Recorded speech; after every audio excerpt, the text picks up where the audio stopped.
안녕하세요. KCR 초대석의 한우성입니다.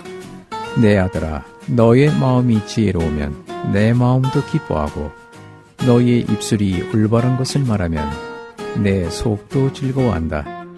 잠언 23장 15, 16절의 말씀입니다.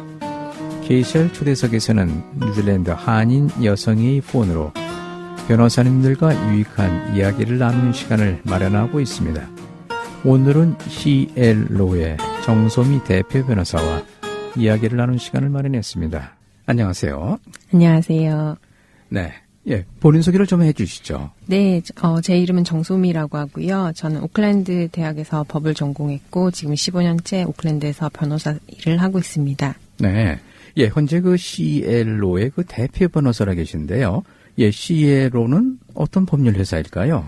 네, 저희 CL로는 2010년에 설립된 로펌이고요. 저랑 이현정 변호사가 같이 이제 파트너로 있는 로펌입니다. 그리고 뭐 개인적인 고객분들이나 아니면 기업 고객들의 다양한 법률 문제를 정확하게 해결해 드리려고 노력하고 있습니다.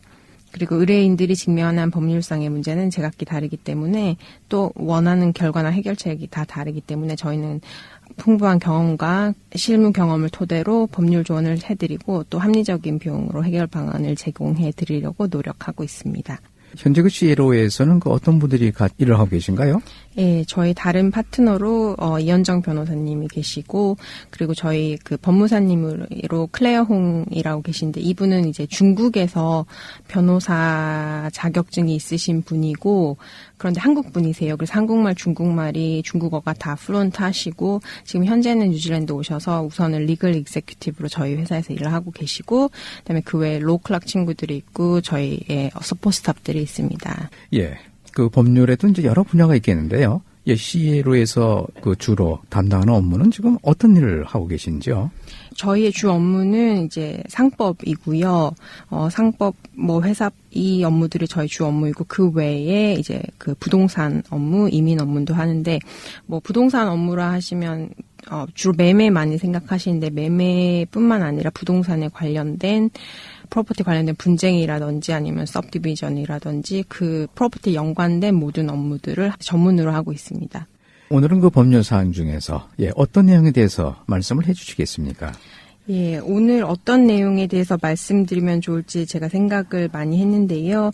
아무래도 교민분들께서 제일 궁금해하시고 또 최근 새로 시행된 부동산 관련법인 브라이트 라인 테스트라는 법이랑 Overseas Investment Amendment Act에 대해서 말씀드리는 것이 좋을 것 같아서 그 주제로 준비를 해보았습니다. 네.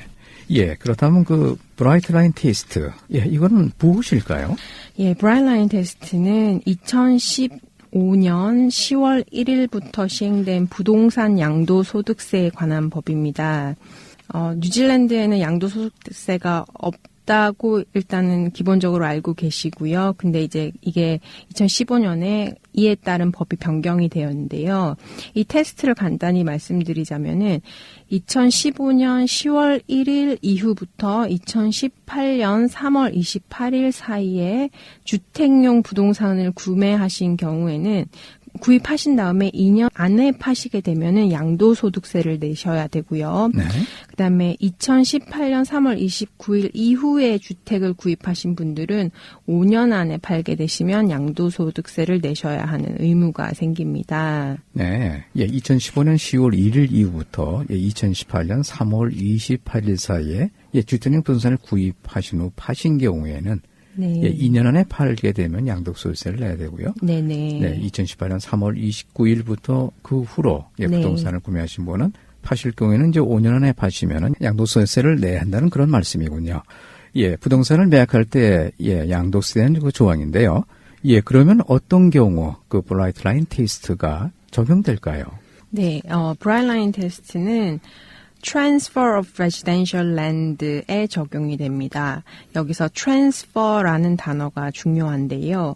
sale이라는 단어를 쓰지 않고 transfer라는 단어가 쓰여지는데 그 이유는 꼭 매매가 아니더라도 어떤 엔티티에 넘기는 경우든 다 적용을 시키기 위해서인데요. 예를 들어 뉴질랜드에서는 본인이 가지고 있는 재산을 뭐 패밀리 트러스트로 증여를 하는 경우도 많은데 이런 경우에도 제3자에게 파는 경우가 아니지만 이런 경우에도 브라이언 라인 테스트가 적용을 시키기 위해서 transfer라는 단어를 사용을 하였습니다. 네.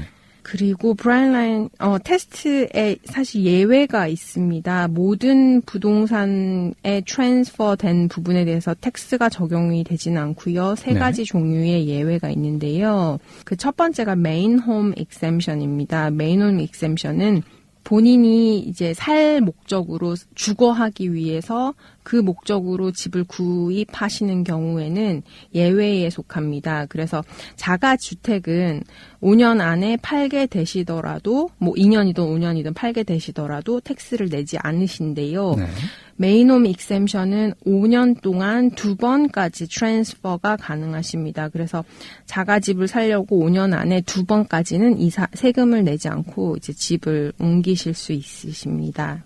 그리고 두 번째 예외는 이제 상속으로 받은 유산은 당연히 자기가 받고 싶어서 이렇게 받는 게 아니잖아요. 그래서 상속으로 수혜자로 지정이 돼가지고 트랜스퍼를 받는 경우에는 이것도 캐피털 게인 텍스를 내지 않습니다. 그래서 브라이언 라인 테스트가 적용이 되지 않습니다. 그리고 세 번째 예외는 릴레이션십 프로퍼티가 부부던 디펙토 파트너 사이에서 이제 세퍼레이션을 하면서 재산을 나누게 되는 경우에도 그 이득을 보려고 이제 매매를 하는 것이 아니기 때문에 이것도 예외가 적용이 돼서 이런 경우에 트랜스퍼가 되는 것도 브라이언 라인 테스트가 적용이 되지 않습니다. 네. 예, 그 메인 홈일 때 그 5년 내에 그 2번 사고 팔고를 할 수 있다고 이제 말씀하셨는데요. 네. 예, 그 얘기는 5년 내에 집을 2채를 사고 팔고 되는데 네. 그 후부터는 어떻게 될까요? 5년이 지난 다음에는 또 집을 사고 팔면은 그때는 어떻게 양도소득세를 내야 되나요?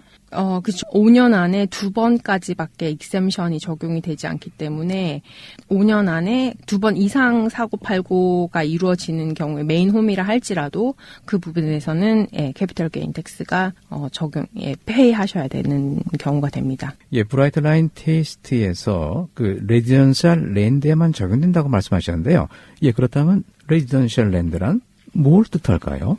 네, 레지던셜 랜드란 dwelling, 즉 집이 있는 땅이나 아니면 집을 지을 계획이 있는 빈 땅 또는 빈 땅이지만 집을 지을 수 있는 종류의 땅 아니면 그런 위치에 지역에 위치한 땅을 뜻합니다.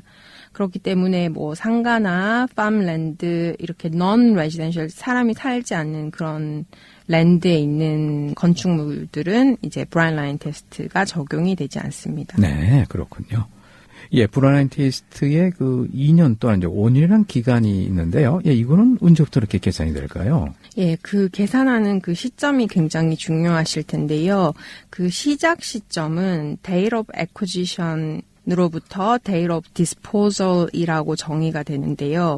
그래서 일반적으로 생각하시는 그 기간 2년 또는 5년보다 길 수가 있어요. 예를 들어서 date of acquisition이라고 하면은 보통 구매하신 그 계약서를 사인하신 그 날짜라고 생각할 수 있는데 그게 아니라 date of acquisition은 명의 이전이 된 날짜라고 생각을 하셔야 됩니다.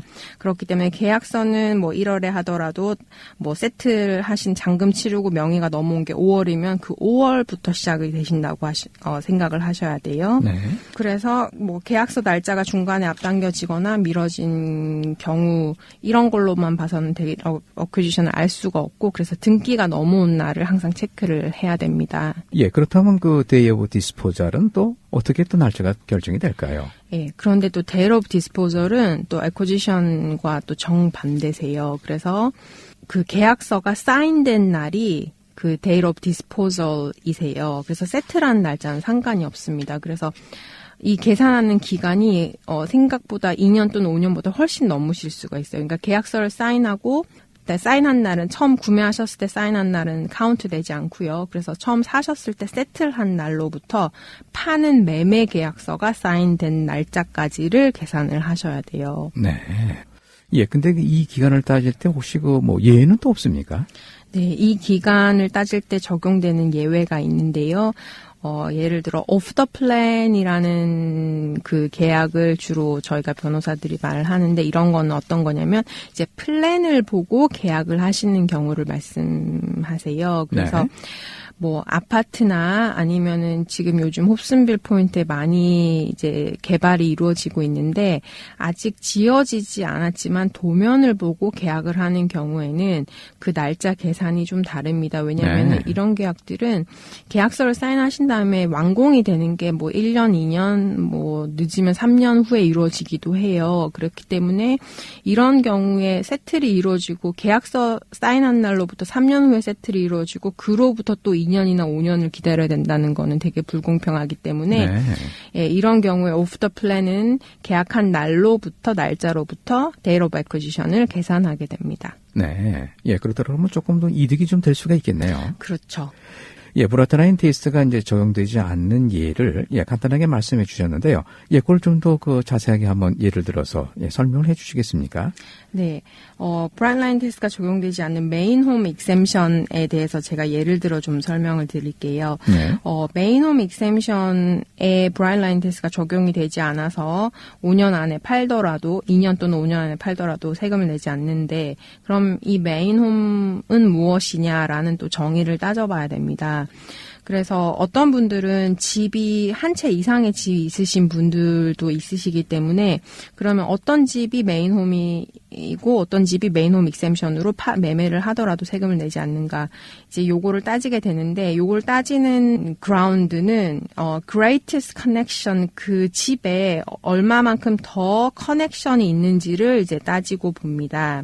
그래서 예를 들어 설명을 해드리면 어떤 그 A라는 사람이 집이 두 채가 있는데 한 채는 크라이처치에 작은 아파트먼트가 있고 이 집에서는 주 5일을 일주일 중에 5일을 삽니다. 그리고 여기서 크라이처치에서 일을 합니다. 그리고 이 친구의 다른 집은 웰링턴에 집이 있어요. 근데 웰링턴에 다른 가족들이 살고 있습니다. 그래서 이 친구는 주중에 크라이처치에서 일을 하고 주말에 이제 웰링턴에 올라오는데요. 그럼 이 친구는 크라이처치에 주 5일을 있으니까 시간적으로 따지면 더 많은 시간을 있게 되는데 이 친구의 메인 홈은 어디일까요?를 생각했을 때 이런 경우에는 꼭 시간만을 따질 수는 없고 더 많은 커넥션이 있어야 됩니다. 그래서 이 사람의 웰링턴에는 가족도 있고 이 사람의 모든 개인적인 물건들이 있기 때문에 이 경우에는 웰링턴 집이 메인홈으로 간주가 됩니다. 네. 그래서 여러 가지 그 요인들을 생각을 하는데요. 그래서 꼭 기간만을 따지는 건 아니고 기간 이외에 더 다른 팩터들도 이제 따지게 됩니다. 네. 예, 근데 그 비자 조건도 많을 텐데요. 시민권자나 영주권자도 있고, 이제 워크 비자가 가지고 계신 분도 있고. 네. 근데 메인홈 익셈션은 어떻게 다 해당되나요? 어떻습니까? 네. 메인홈 익셈션은 뉴질랜드 시민권자나 영주권자만이 이제 그 혜택을 적용을 볼 수 있습니다. 적용을 받을 수 있습니다. 워크 비자나 외국인의 경우에는 뭐 아무리 많은 시간을 뉴질랜드에서 보내더라도 메인홈 익셈션을 받으실 수는 없습니다. 네. 예, 메인홈 익셈션 이외에 또 어떤 그 예외가 또 있을까요? 네, 아까 말씀드린 그 부부 재산 분배에 의한, 부동산을 이제 나누게 되는 경우, 이때도 익셈션이 적용이 되는데요. 네. 이 릴레이션십 프로퍼티는 뭐 꼭 결혼을 하지 않으신 커플이라도 결혼한 커플 또는 동거 중인 커플, 뭐 동성 커플 다 이 커플들이 축적한 재산을 뜻하는데요. 예, 편의상 그냥 공동재산이라고 하겠습니다. 네. 그래서 이 커플이 헤어지게 되면 재산을 분할할 경우 주택을 구매한 지 2년 또는 5년 안에 이제 나누게 되더라도 여기에 대한 세금은 없습니다. 캐피털 게인 텍스는 내진 않습니다. 네. 예를 들어 어떤 부부가 50만 불짜리 주택을 2016년 5월 1일에 샀어요. 그리고 2017년 5월 1일 1년 후에 부부가 헤어지게 돼서 이 집을 와이프한테 넘기게 됐을 때 네. 이 와이프한테 넘겼을 때의 그 가격과 1년 전에 산 가격이 차액에 있다 할지라도 이 경우에는 캐피탈 게인이 있을지라도 세금을 내지는 않습니다. 네. 그러나 이 와이프가 1년 후에 그 집을 매매하게 됐을 때는 와이프가 넘겨받고 1년 안에 1년이 안 돼서 집을 매매하게 되는 거기 때문에 이때는 이 와이프가 넘겨받은 시점에서 제3자에게 파는 경우에는 거기에서 일어나는 캐피털 게인에 대해서는 텍스를 내셔야 됩니다. 예, 근데 그 텍스를 낼 때, 보통 얼마를 내게 될까요? 네, 세금을 내셔야 된다는 건 이제 많이 아시는데, 세금을 얼마를 내야 되는지 이제 자주 물어보시는데요. 네. 이거는 본인의 텍스 레이스로 계산이 되십니다. 아, 예. 예, 그래서 뉴질랜드 인컴 텍스 레이스로 계산이 돼서, 뉴질랜드에서는 지금 현재 14,000까지는 10.5%, 14,000에서 48,000까지는 17.5%, 48,000에서 7만까지는 30, 그 위는 33%를 내시는데요. 네. 그래서 예를 들어 본인이 7만 불을 벌고 계시면은 어차피 그 이상을 그 캐피털 게인이 있는 거기 때문에 33%를 내시면 되고, 그리고 보통 집의 그 차액이 뭐 7만 불 이상 되기 때문에 33% 내신다고 생각을 하시면 됩니다. 네. 그리고 부동산 매매 관련 세금을 내야 하는 것은 이제 새로운 법은 아니세요. 원래 인컴 텍스 액트에 부동산 매매 시 세금을 내야 하는 조항이 많이 있는데요. 예를 들어 부동산 매매가 본인의 비즈니스인 경우 이분들을 그 프로퍼티 딜러라고 하는데요. 이런 분들이나 부동산을 팔아서 돈을 남길 의도로 샀는 경우, 또는 부동산을 개발하고 팔았을 경우, 산 다음에 개발, 서브디비전 같은 걸 해가지고 나눠서 파는 경우, 네. 또는 뭐 레지덴셜로 샀는데 갑자기 뭐 인더스트리얼 조닝이 바뀌면서 가격이 많이 올라서 그 차익을 본 경우, 이런 경우에는 어차피 다 세금을 내는 조항이 원래 존재했습니다. 네. 그러나 이제 어떤 의도로 집을 산 것인지, 벤도가 뭐 팔 목적으로 샀는지 이런 거는 증명을 하기가 힘들고 IRD가 조사를 하기가 쉽지 않은 경우가 많아서 원래 그런 의도로 사지 않았다라고 이제 말을 할 수 있는 부분들이 많았기 때문에 아예 이제 브라이언 라인 테스트라고 이렇게 정해두면은 그냥 기간만 따지면 되니까 의도를 네. 굳이 따지지 않아도 되니까 이런 법이 만들어졌습니다.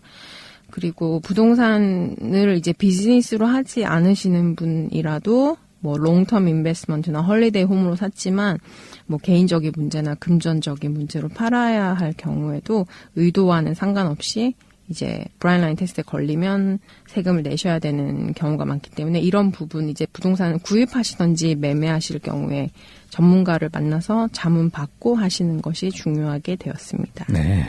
브라이트 라인 테스트. 주택 팔 때 그 양도소득에 대해서 이제 자세히 설명해 주셨는데요. 다음에 설명해 주실 사항이 오버시즈 인베스트먼트 어멘드먼트 액트군요. 해외 투자법이군요. 네, 맞습니다. 원래 뉴질랜드에 그 Overseas Investment Act라는 법이 있었고요. 이 법에 의해서는 원래 외국인이 어떠한 종류의 그 땅 또는 부동산을 사는 경우에는 정부의 허가를 받고 그 허가를 받아야만 살 수 있는 원래 법이, 기존의 법이 있었습니다. 네. 그리고 그 허가를 받아야 되면 맞춰야 되는 그런 기준들이 있었고, 뭐 예를 들어 뉴질랜드에 도움이 된다거나, 뭐 뉴질랜드에 그 일자리를 창출해야 된다거나 이런 종류의 이런 리퀘어먼트들이 있었습니다. 그래서 이 기준 중에 하나가 외국인을 투자를 함으로써 뉴질랜드에 얼마나 많은 이득을 줄 수 있는지를 이제 증명을 해야 됐었는데요. 네. 그런데 이제 이 법이 바뀌어가지고 원래는 센시티브 랜드라는 거에만 적용이 됐었는데 이제 다른 레지덴셜 랜드에도 적용이 되는 법으로 이제 바뀌는 법이 Overseas Investment Amendment Act입니다. 네. 근데 그 센시티브 랜드에는 어떤 토지가 포함되어 있을까요? 네. 센시티브라는 단어의 정의에 원래는 어느 정도 사이즈가 되는 땅, 예를 들어 뭐 5헥테어 이상의 땅이나 아니면 팜랜드나 이렇게 그냥 주택 같은 땅들이 아닌 큰 땅에만 적용이 됐었는데 네. 이 센시티브 랜드에 레지덴셜 랜드를 포함을 시켜버렸어요. 네. 그래서 외국인들이 레지덴셜 랜드를 사는데도 나라의 정부의 허락을 받지 않으면 살 수 없게 이렇게 법을 바꾼 것입니다. 그래서 외국인이 거주용 주택을 사려면은 뭐 몇천만 불짜리 낙농 사업을 사는 것과 같이 똑같은 절차를 밟아야 되게 되는데요. 외국인이 주택을 사는 것이 뉴질랜드에 별다른 이득을 준다고 증명을 할 수가 없기 때문에 사실상 외국인이 주택을 구입하는 것은 불가능하다고 보시면 됩니다. 네. 그리고 Overseas Investment Act상 외국인이라고 하는 것은 아까 좀 전에 말씀드린 브라이언 라인 테스트의 그 외국인이랑은 또 다른 정의가 적용이 됩니다. 네. 그리고 오버시스 인베스트먼트를 어기시게 되면은 상당 금액의 벌금을 내셔야 되고, 그리고 이 오버시스 인베스트먼트 액트를 어기시는 거는 크리미널 오펜스세요. 그래서 뭐 벌금뿐만 아니라 굉장한 페널티를 받으실 수 있고 크리미널 오펜스시기 때문에 이건 절대 어기시면 안 됩니다. 네. 예, 하여튼 그 허가를 받아야 될 텐데요. 예, 그렇다면 그 어떤 사람들이 그 허가가 필요할까요? 우선 뉴질랜드 시민권자의 경우에는 이제 허락이 필요 없으시고요. 그냥 레지던셜 랜드를 사실 수 있습니다. 그리고 뉴질랜드 영주권자인 경우에는 이 부분을 모르시는 분들이 많은데, 뉴질랜드 영주권자라고 해서 뉴질랜드 지금 레지던셜 랜드를 사실 수 있는 건 아니세요. 뉴질랜드 영주권자라고 할지라도 ordinarily resident만 사실 수 있으세요. 그래서 ordinary resident에 대한 설명은 이따 다시 드리기로 하고요. 그리고 뭐 방문 비자나 워크 비자, 학생 비자 등의 임시적인 비자를 가지신 분들은 이제 컨센트를 받고 구매를 하셔야 됩니다. 예, 여기서 레지던스 랜드라는 것은 그 주택이 아니고 주택용 토지만을 말씀하는 건가요? 아니요. 토지뿐만 아니라 집이 있는 토지, 집 포함한 프로퍼티 다 그렇군요. 모두 얘기하는 것입니다. 예, 그러니까 뉴질랜드 영주권자의 경우는 이제 올더니 레지던트 조건만 맞으면 이제 집도 살 수 있다는 그런 말씀인데요. 네, 맞습니다. 네, 그렇다면 그 올더니 레지던트 테스트란 무엇일까요? 네, ordinarily resident는 뉴질랜드에서 거주를 하셔야 돼요. 네. 그래서 영주권을 가지고 계신데 지금 한국에 살고 계신 분들이나 이런 분들은 안 되시는 거예요. 그래서 뉴질랜드 영주권을 가지고 지난 1년간 뉴질랜드를 집으로 해서 사신 분들만 사실 수 있고, 그리고 최소 183일, 그러니까 6개월 정도는 뉴질랜드에 지난 1년간 거주를 하셨었어야 해요. 네. 그래서 예를 들어 뭐 지난 1년간 뉴질랜드를 집으로 살고 있지만 뭐 중간중간에 여행을 다녀오셨다는 거나 그런 건 괜찮으신데, 뉴질랜드를 메인 홈으로 하고 뉴질랜드 텍스 레지던트, 뉴질랜드에 세금을 내시는 국민의 일원으로서 뉴질랜드에 지금 현재 살고 있고 앞으로도 거주할 의도가 있고 이런 분들만 영주권자는 허락 없이도 구입하실 수 있습니다. 네. 예, 지금 그 NZ 텍스 레지던트라고 말씀하셨는데요. 예, 네. 이 정의가 어떻게 될까요? 예, 뉴질랜드 텍스 레지던트는 이제 무엇이냐, 이제 또 정의를 따져봐야 되는데요. 네. 뉴질랜드에 거주지가 있어야 하고요. 1년에 183일 이상 실제로 뉴질랜드에 거주를 하셔야 합니다. 예, 그렇다 그러면 그 해외 시민권자들은 어떻게 뭐 다 똑같이 적용이 되나요? 아니면 이 얘기 정도 있을까요? 네, 우선 뉴질랜드 시민권자는 굳이 살지 않으시더라도 외국에 거주하시더라도 허락 없이 사실 수 있고요. 그런데 여기에 적용되는 그 시민들이 있는데 호주 시민과 싱가포르 시민들이 있습니다. 네. 이 두 나라의 시민권자들은 컨센트 없이 정부의 그 허락이 없이 거주용 주택을 구입하실 수가 있습니다. 네. 그런데 호주나 싱가포르의 시민권자가 아니라 영주권자이신 분들이 있기도 하거든요. 네. 근데 이런 분들은 마찬가지로 그 ordinary resident 테스트를 통과하셔야 돼요. 그러니까 뉴질랜드에서 지난 1년간 살아오셨고 뉴질랜드 텍스 레지던트이신 분만 영주권, 호주나 싱가포르 영주권자들이 이제 구입하실 수 있습니다. 네. 예, 근데 그 뉴질랜드 시민권자가 그 외국 사람하고 살 경우는 그 외국 사람도 주택을 구입할 수 있을까요? 어떨까요? 아, 네. 그 배우자 exemption이 또 예외 조항이 있습니다. 그래서 내가 지금 현재 뉴질랜드 시민권자 또는 영주권자가 아닐지라도 내 배우자가 시민권자나 영주권자, 또 뉴질랜드에 살고 있는 영주권자여야겠죠. 그렇다면은 내가 영주권자나 시민권자가 아니더라도 등기에 이름이 올라가실 수 있습니다. 근데 그분 그 혼자 이름으로 올라갈 수 있을까요? 아니면은 네. 혼자 이름은 안 되고요. 공동으로 올라가셔야 돼요. 예. 부부 공동 재산이어야 됩니다. 예, 그렇군요. 예, 다음에 또 이제 알만한 유익한 사항이 아마 있을 것 같은데요. 지금 브라이트 라인 테이스트하고 이제 해외 투자법에 대해서 말씀해 주셨고요. 네. 예, 또 어떤 사항에 대해서 또 말씀을 해 주시겠습니까? 네, 한국말로 굳이 번역을 하자면 이제 영구 위임장이라는 거를 좀 설명을 드리고 싶은데, 네. 영어로 하면 이제 enduring power button인데요.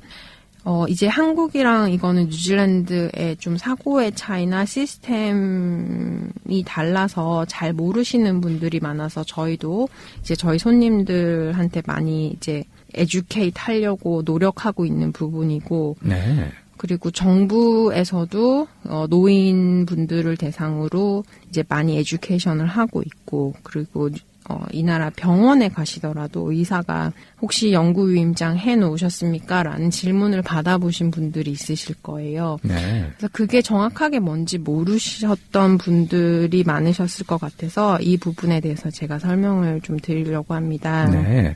예, 영구 위임장이 이제 중요하다는 말씀인데요. 예. 네. 어떻게 중요할까요? 네, 갑자기 살면서 우리가 갑작스러운 질병이나 사고로 인해 문제가 생긴다면은 어떻게 될까? 내 재산은 어떻게 될까?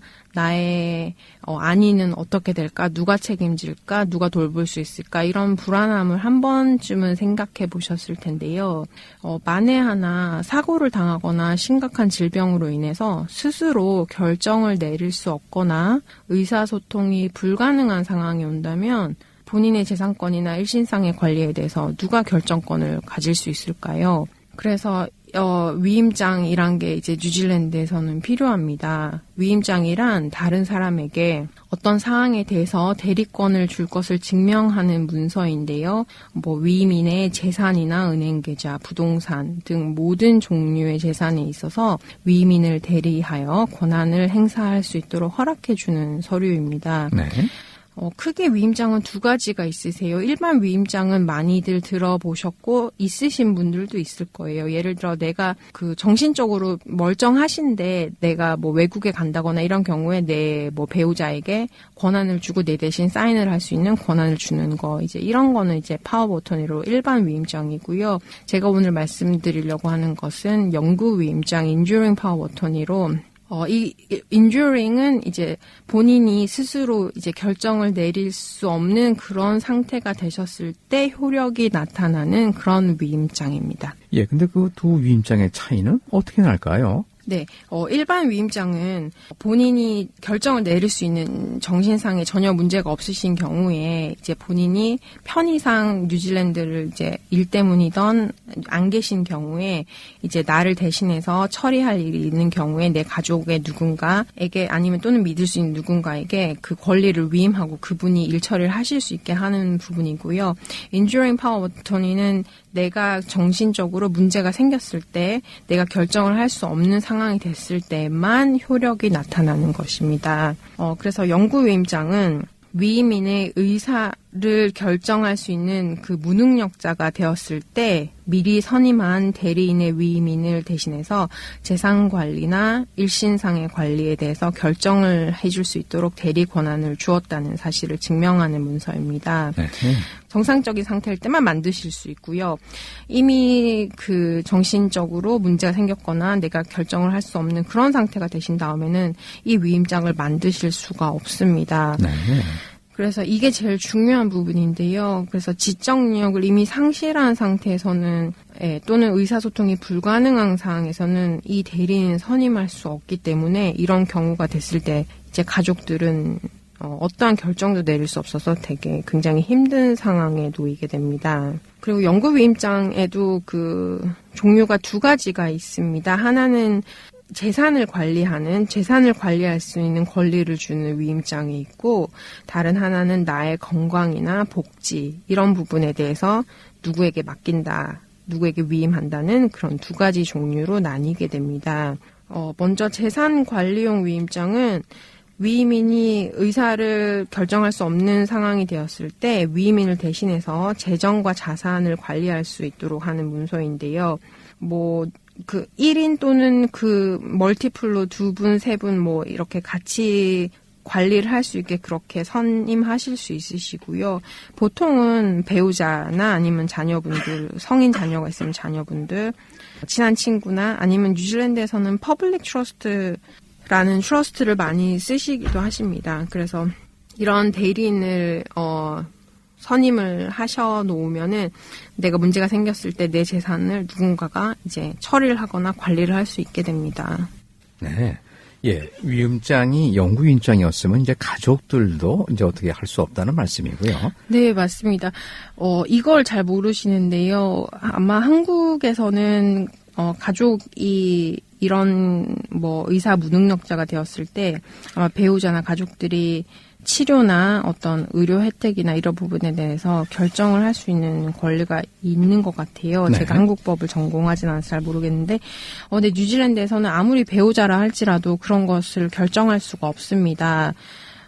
그렇기 때문에 본인밖에 결정을 할 수가 없고, 이런 위임장이 없는 상황에서 만약에 저희가 자주 보는 케이스가 이제 노 부부가 계신데 이제 어떤 한 분께서 치매에 갑자기 걸리시게 됐는데 이분이 이제 만약에 위임장이 없는 경우에는 남편이나 와이프라 할지라도 배우자라 할지라도 치매에 따른 그런 치료 방법이나 병원의 트리트먼트나 아니면은 돌볼 수 없는 상황이 돼서 레지던셜 케어에 이제 입원을 하셔야 될지라도 이제 그런 것을 가족들이 아무런 결정을 할 수가 없습니다. 그래서 이런 경우에는 어떻게 해야 되냐면은 법원에 이제 급하게 이제 이런 상황이 되었으니 이걸 결정할 수 있는 그 권리를 나에게 달라 하고 법원에 이제 신청을 하셔야 돼요. 네. 그렇기 때문에 일단 절차가 복잡해지고 비용도 많이 나오실 수 있고 그리고 일단 법원에 이제 신청을 하셔야 되는 거기 때문에 당장 내일 모레 급하게 뭔가 이루어져야 되는 상황에서 법원의 그런 절차들이 그렇게 따라주지 않는 경우가 많습니다. 그래서 몇 주건 또는 몇 달이건 이제 기다리셔야 되는 상황이 되면 이제 가족들 입장에서는 굉장히 답답한 상황이 되는 거죠. 네. 네. 뉴질랜드하고 이제 한국하고 차이가 있기 때문에 네. 이것은 미리미리 만들어 놔야겠다는 그런 얘기군요. 네, 맞습니다. 예. 그리고 이제 영구 위임장은 재정 관련 위임장과 이제 개인 건강 및 복지 관련 두 가지가 있다 하셨는데요. 네. 예, 그 내용이 어떻게 될까요? 네, 재정 관리용 위임장은 재산에 대해서 의사 무능력자가 되신 분께서 재산이 있으신 경우 부동산이나 은행 계좌에 돈이 있으시거나 이런 그 외에 다른 재산이 있는 경우 그것을 처분하거나 그분의 그런 치료 목적이나 다른 목적으로 처분을 하거나 아니면 그런 조치를 취해야 되는 경우가 있을 때 이제 가족들이 그것을 위임장 없이는 처리를 할 수가 없습니다. 그래서 그분의 이제 의사 무능력자가 된 가족분의 재정을 관리할 수 있는 사람을 이제 어포인트 해 놓는 게 이제 재정 관리용 위임장이시고요. 그다음에 또 건강 관리는 또 다른 위임장을 쓰셔야 돼요. 그래서 뉴질랜드에서는 영구 위임장을 두 가지 다 쓰셔야 됩니다. 그래서 재산 관리는 어떻게 이렇게 해라라는 위임장이 필요하고 또 한 가지는 내가 이런 상태가 되었을 때, 내가 의사 무능력자가 되었을 때 이것을 내 건강을 위해서 내가 어떤 치료를 받고 어떤 생활을 하게 되는 거에 대해서 그것을 이제 결정할 수 있는 위임자를 이제 또 정해야 합니다. 네. 예, 그렇다면 그 개인 건강 및 복지 관련 위임장에는 어떤 내용이 있을까요? 개인 건강 및 복지 관리용 위임장은 위임인의 의사 무능력자가 되었을 때 효력이 생기고요. 그리고 대리인이 위임인의 건강 및 복지를 위한 판단과 결정을 이제 대신하게 됩니다. 개인 건강 및 복지관리 대리인 오직 한 명만이 선임될 수 있으나 이 대리인 또한 역할을 수행하지 못하게 될 경우에는 이제 후임 대리인을 또 추가적으로 임명하실 수 있습니다. 개인 건강 및 복지관리 대리는 위임인의 의료, 건강, 생활 방식의 개선을 위해서만 위임인의 자산을 사용할 수 있으며 대리인으로서 위임인의 모든 일에 있어 권리를 행사할 수 있지만 당연한 얘기지만 결혼이나 이분의 별거나 이혼이나 자녀 입양 이런 것은 위임 대리인이 대신할 수 없습니다. 예, 그렇다면 그 대리는 어떤 사람이 지명이 될까요? 네, 영구 위임장의 대리인은 만 20세 이상의 파산하지 않은 의사 결정 능력에 문제가 없는 사람이라면 누구나 선임될 수 있습니다. 보통 결혼을 하신 경우에는 이제 배우자를 서로 선임을 하시고요. 또 다 성장한 자녀가 있는 경우에는 성장한 자녀들을 선임하시기도 하십니다. 그래서 위임인이 정신적으로 건강할 때는 대리인을 언제든지 바꾸실 수 있고요. 의사 능력을 이제 상실한 경우에는 법원의 결정에 통해서만 변경이 가능합니다. 대리인이 하는 일은 필요시 위임인의 자산관리, 건강 및 복지에 대하여 위임인을 위하여 최선의 선택과 결정을 대신해 주는 일입니다. 네. 그렇다면 그 영구 위임장은 어떻게 작성이 될까요? 네, 영구 위임장에 서명을 하는 것은 정말 중요한 결정이기 때문에 그 독립적인 조언을 받아야만 합니다. Independent Legal Advice라고 하는데요.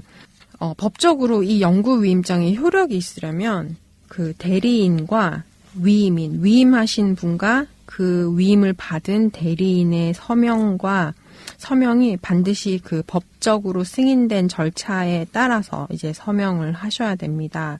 법적으로 승인된 증인이 필요한데요. 네. 이 증인은 뉴질랜드에 등록된 변호사나 또는 등록된 법무사, 그리고 corporate trustee라고 하는데요. 이런 trustee corporation의 직원들이 할 수 있고, 영구 위임장에 대한 설명을 이제 다 듣고 이제 사인이 이루어지게 되고요. 네. 대리인과 위임인은 한 변호사를 통해서 설명을 듣고 서명을 받을 수가 없습니다. 각자 다른 변호사를 선임하셔서 Independent Legal Advice라고 하는데, 각자 서로의 역할과 서로의 책임에 대해서 이제 설명을 받으시고 사인이 이루어져야만 이제 효력을 발생하게 됩니다. 네. 그러니까 대리인과 위임인은 이제 별도의 그 변호사를 통해서 이제 위임을 해야 된다는 그런 말씀이군요. 그렇습니다. 네. 그래서 좀 어찌 보면 사인하는 절차가 좀 귀찮을 수도 있는데요. 각자 다른 변호사한테 가서 어드바이스를 받고 사인이 이루어져야 됩니다. 네. 그런데 그 영구 위임장이 이제 준비가 안 된 상태에서 아까 그런 그 무능력한 상황이 발생하게 된다면 어떻게 될까요? 네, 그 위임장이 준비가 안 된 상태에서 지적 능력을 상실하시거나 의사소통이 불가능한 상황이 된다면 가정법원에 통해서 대리인 임명을 받아야 됩니다. 가정법원에 대리인 임명을 신청할 수 있는 사람은 가족, 친척 또는 사회복지사, 의사, 요양시설의 직원 또는 신청자가 직접 대리인이 되도록 신청을 하기도 하고, 가족이나 친척을 대리인으로 신청하기도 하는데요. 법원을 통해서 대리인 임명을 신청하는 경우에는 비용과 시간이 많이 들고, 임명된 대리인은 3년에 한 번씩 또 재신청을 해야 되기 때문에 재정관리 대리인은 매년 보고서를 작성을 해야 되는 불편도 있습니다. 네. 또 판사는 평소 당사자가 누구를 의지하고 믿고 살아가는지, 또 당사자에게 의존하는 사람들을 그를 대신해서 누가 지속적으로 보살펴 줄 수 있는지 개인적인 상황을 알 수 없기 때문에 오직 법원은 제공된 정보에만 의존해서 당사자의 가족과 친구들 중 가장 신뢰할 만한 사람이 누구인지 판단하고 대리인으로 임명할 수밖에 없으므로 반드시 영구위임장은 위임인의 의사결정 능력이 있을 때 미리 변호사와 상의를 해서 작성을 해두는 것이 좋습니다. 이제 고령화 시대가 심화돼서 이제 나이가 점점 이제 사회가 많아지고 있는데요. 이에 따른 이제 사회적인 문제들이 많이 발생합니다. 영구위임장을 통해서 미리 믿을 수 있는 대리인을 선임해 놓으시고 예측할 수 없는 본인의 미래에 대해서 대비하시길 바랍니다. 영구위임장은 18세 이상이며 의사결정에 문제가 없는 사람은 누구든지 작성하실 수 있기 때문에 더 이상 미루지 말고 변호사와 함께 준비하시길 바랍니다. 네. 네. 지금까지 The Bright Line Test, 양도소득세하고, 해외 투자법, 그리고 이제 영구위임장에 대해서 이제 말씀해 주셨는데요. 이 세 사항 말고도 다른 그 법률적인 사항에 대해서는 어떻게 상담이 가능하시겠습니까? 네, 물론입니다. 저희가 전문으로 하고 있는 부분으로 전화를 주시면 저희가 상담 가능하고, 저희가 전문으로 하지 않은 에리어도 이제 연락이 오시면 저희가 전문가를 이제 소개해 드리고 있습니다. 예, 만약에 그 법률에 대한 그 상담이 CLO에 이제 필요하신 분이 계시면은 좀 어디를 연락하면 되겠습니까? 네, 저희 회사 대표 번호로 전화 주시면 되고요. 저희 번호는 09-485-3434이고요. 또는 뭐 이메일 info@cl-law.co.nz로 연락 주시면은 예, 저희가 답변 드리도록 하겠습니다. 네. 예, 만약에 그 법률에 대한 상담의 문의사항이 있을 경우는 CLLaw는 09-485-3434 예, 그리고 이제 다른 연락처도 이제 찾으시면은 아마 곧 찾을 수가 있을 것 같습니다. 예, 지금까지 그 좋은 말씀 고맙습니다. 네, 초대해 주셔서 감사합니다.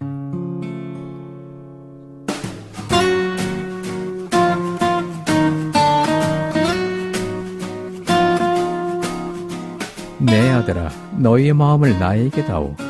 너희의 눈이 내 길을 즐겨 바라보게 하여라. 잠언 23장 26절의 말씀입니다. 내 아들아, 너희의 마음을 나에게 다오. 너희 눈이 내 길을 즐겨 바라보게 하여라. 라는 성경의 말씀을 다시 한번 생각해봅니다. 오늘은 CLLaw의 정소미 대표 변호사와 이야기를 나눠보았습니다. 지금까지 진행의 한호성이었습니다. KCR 애청자 여러분 고맙습니다. 다음 시간에 다시 또 뵙도록 하겠습니다. 감사합니다.